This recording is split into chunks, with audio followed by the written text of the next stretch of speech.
Petit matin du mois de mars, en pleine semaine.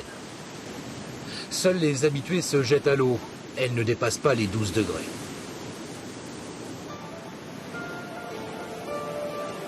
C'est le moment préféré de Philippe, jeune retraité.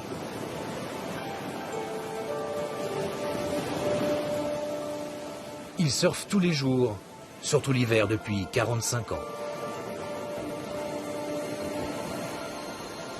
Et après chaque session, Philippe troque sa planche pour son appareil photo. La mer, les vagues, les tempêtes, l'évolution du trait de côte, il a tout photographié. Des clichés témoins, la mer gagne du terrain. Disons qu'on a pu voir des dizaines de mètres s'en aller au fil de parfois 4-5 ans, en se disant, bon, c'est normal, la mer a toujours mangé. Mais là, depuis quelques années, on a eu vraiment des marées, des tempêtes qui ont fait reculer la dune d'une force où on s'est dit, mais il se passe quelque chose d'anormal, quoi.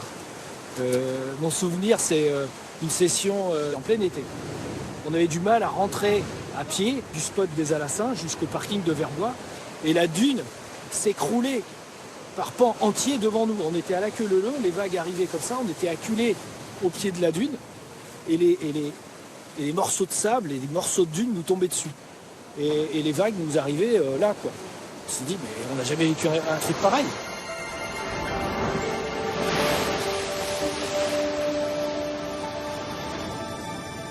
Ces témoignages sont pris après chaque session.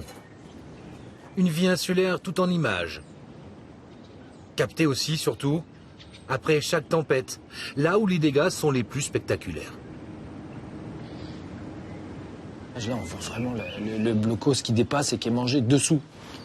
Qui tombe, qui a plus d'assises. On tourne les pages des étapes successives de l'érosion. Là, on a carrément la possibilité de voir les centaines de mètres avalés par la mer. Et avec ça, des installations comme des routes, les parkings géants des plages.